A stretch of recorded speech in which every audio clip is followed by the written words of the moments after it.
Assalamualaikum warahmatullahi wabarakatuh. Selamat malam, selamat pagi, selamat siang, dan selamat sore rekan-rekan Cartu Politika official dimanapun berada ya. Baik, pada kesempatan kali ini saya kembali lagi hadir ya untuk memberikan suatu kabar informasi mengenai prediksi ataupun kisi-kisi soal CAT bagi penyelenggara pemilu ad hoc ya, baik itu di tingkat PPK ataupun di tingkat Panwaslu kecamatan ya.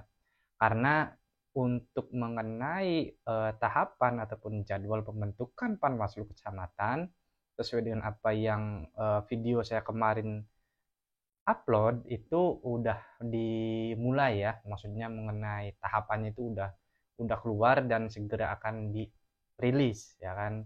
Nah, walaupun sampai saat ini masih sifatnya apa ya, masih persiapan teknis seperti itu. Nah, di sini saya pada kesempatan minggu-minggu kemarin itu udah memberikan mengenai soal ya. Ada 10 soal yang harapan saya itu bisa rekan-rekan jawab. Namun belum belum ada yang memberikan komentar ya di bawah. Nah, untuk itu saya coba membahas di video ini mengenai jawabannya seperti itu. Nah, kaitannya dengan soal ini, insya Allah saya yakin itu pasti akan keluar, ya kan? Kenapa? Karena kaitannya dengan Undang-Undang Dasar ya. Jadi mengenai soal baik itu PPK ataupun Panwaslu, nah ini ya perlu rekan-rekan ketahui itu setidaknya pasti membahas Undang-Undang Dasar ya terkait dengan ketatanegaraannya, kemudian dengan sejarah kepemiluan, kemudian tugas dan wewenang daripada PPK atau Panwaslu kecamatan.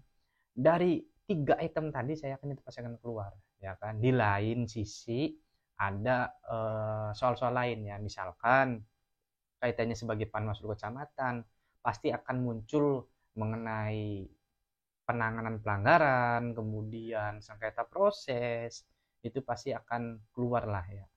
Nah, di sini pada soal kemarin itu ada pertanyaan pertama, itu mengenai perubahan Undang-Undang Dasar 1945 telah dilakukan sebanyak 4 kali.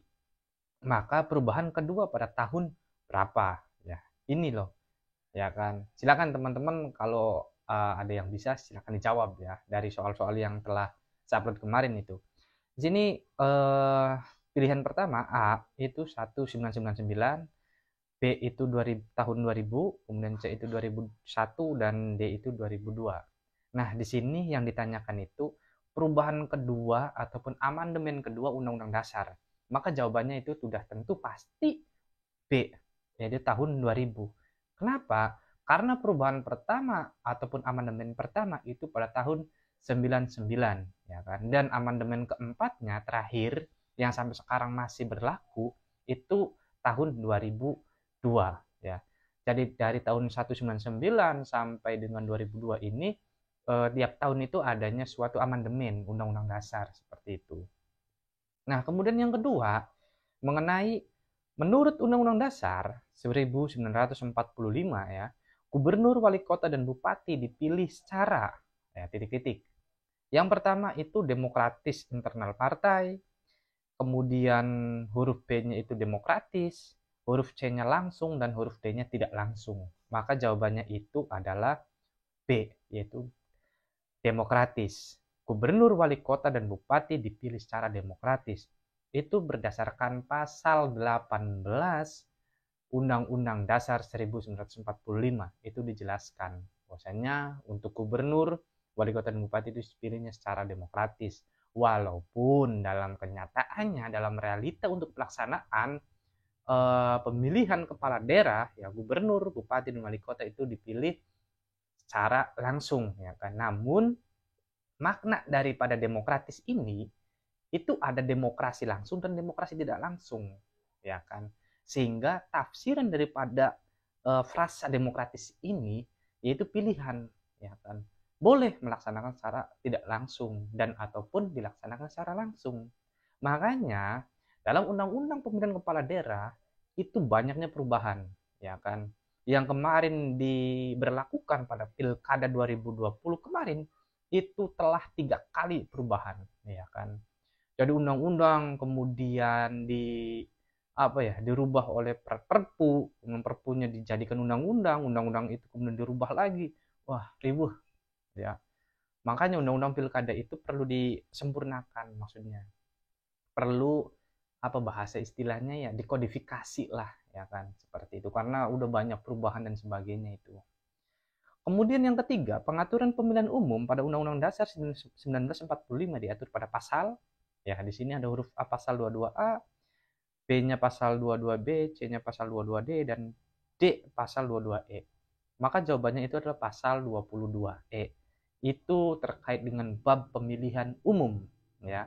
Walaupun ada berapa ayat itu, akan tetapi dalam dasar ya, dasar untuk pelaksanaan pemilihan umum itu diatur dalam pasal 22E ya. Tuh.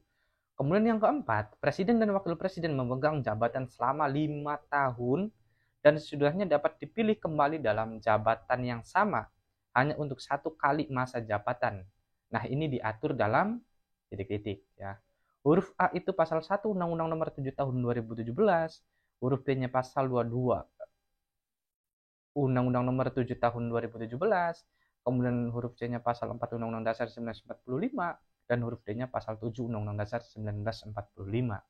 Maka jawabannya itulah D, pasal 7 Undang-Undang Dasar 1945. Kenapa? Karena pada pasal 1 Undang-Undang Nomor 7 Tahun 2017 tentang pemilihan umum itu bukan mengatur mengenai pertanyaan yang tadi saya sampaikan ya. Akan tetapi pada pasal 1 itu menjelaskan mengenai ketentuan umum ya. Ketentuan umum misalkan pemilihan umum bla bla bla, dan peserta politik adalah bla bla bla. Seperti itu. Kemudian pasal 22 ya 222 Undang-Undang Nomor 7 Tahun 2017 itu menjelaskan mengenai syarat ya, ataupun kita kenal dengan istilah presidensial threshold-nya ya. Itu terkait dengan 20% dan 25% itu ya kan. Itu di pasal 222 itu. Kemudian pasal 4 Undang-Undang Dasar 1945 ini mengatur mengenai kekuasaan pemerintahan. Nah, bukan kaitannya dengan pertanyaan yang saya sampaikan tadi ya. Kalau pasal 7 ya ini kaitannya dengan presiden dan wakil presiden memegang jabatan selama 5 tahun dan seterusnya, seperti itu ya, sesuai dengan pertanyaan. Maka jawabannya tadi adalah D, pasal 7 Undang-Undang Dasar 1945. Kemudian pertanyaan yang kelima itu mengenai asas dalam pemilu menurut pasal 22E Undang-Undang Dasar 1945, kecuali, ingat ini kecuali ya. Nah, dalam asas pemilu itu kita udah lumrah lah ya, udah tahu di telinga kita, udah sangat familiar sekali, itu mengenai asasnya itu adalah luber dan jurdil ya. Langsung, umum, bebas, rahasia, jujur, dan adil ya kan. Nah, di sini ada 4 pilihan. Itu mengenai huruf A itu langsung dan umum, huruf B-nya bebas dan rahasia, huruf C-nya jujur dan adil, dan huruf D-nya itu langsung dan terbuka. Maka tentu jawabannya adalah D, langsung dan terbuka. Terbukanya ini bukanlah termasuk dalam asas pemilu sesuai dengan pasal 22E UUD 1945, seperti itu ya. Kalau huruf A sampai huruf C itu masuk. Nah, yang keenam, ini kaitannya dengan pembentukan Mahkamah Konstitusi selambat-lambatnya menurut Undang-Undang Dasar 1945 pada amandemen keempat pada tahun berapa? Ya kan.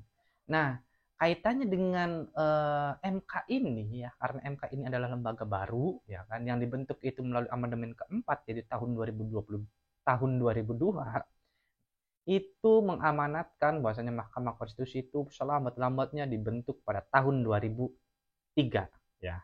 Itu kalau nggak salah dalam pasalnya itu aturan peralihan pasal 3, Mahkamah Konstitusi dibentuk selambat-lambatnya pada tanggal 17 Agustus tahun 2003. Nah, selama MK itu belum terbentuk, maka kewenangannya itu masih dijalankan oleh Mahkamah Agung. Itu kalau nggak salah ya bunyi pasalnya, silakan teman-teman cek. Nah, kaitannya dengan soal tadi, kemungkinan besar itu pasti akan keluar. Karena kenapa? Karena kaitannya dengan MK itu adalah penyelesaian perselisihan hasil pemilu, ya PHPU. Nah, itu MK mempunyai kewenangan itu, saya yakin itu pasti akan keluar. atau keluarnya bukan terkait dengan kapan pembentukan MK-nya, melainkan apa sih kewenangan MK. Ya kan? Kalau kewenangan MK kaitannya dengan pemilu tadi, penyelesaian sengketa hasil pemilu atau PHPU. Ya kan? Itu kewenangan MK dalam pemilu ya. Kemudian pertanyaan yang ketujuh, itu mengenai presiden dan wakil presiden memegang jabatan selama 5 tahun dan sudah dapat dipilih kembali. Ya, jabatan yang sama hanya untuk 1 kali masa jabatan diatur dalam pasal ini sudah dibahas pada pertanyaan tadi ya. Itu jawabannya pasal 7 Undang-Undang Dasar 1945. Seperti itu. Ini saya bikin apa ya, soalnya 2 kali ya. Seperti itu. Nah, yang kedelapan, untuk memperoleh kursi DPR, partai politik peserta pemilu harus memperoleh jumlah suara minimal 4% secara nasional. Syarat tersebut dikenal dengan istilah apa? Ya, huruf A itu parliamentary threshold, huruf B-nya itu electoral threshold, kemudian huruf C-nya itu presidential threshold, dan huruf D-nya itu semua jawaban benar. Tentu kaitannya dengan perolehan kursi ataupun partai politik yang masuk ke parlemen ya. Kalau apa ya bahasanya, partai politik kalau ingin masuk ke Senayan atau parlemen itu harus memenuhi suara sah secara nasional 4% minimalnya. Ya kan, karena tadi ada kalimat parlemen, maka jawabannya itu adalah parliamentary threshold, ya kan. Kalau kaitannya dengan presidensial threshold, ya tadi yaitu syarat untuk menjadi capres dan cawapres seperti itu. Ya. Oke, lanjut ke 9. Pasca amandemen keempat, ya, Undang-Undang Dasar 1945, MPR terdiri atas. Nah, di sini MPR terdiri dari atas lembaga apa saja, ya kan?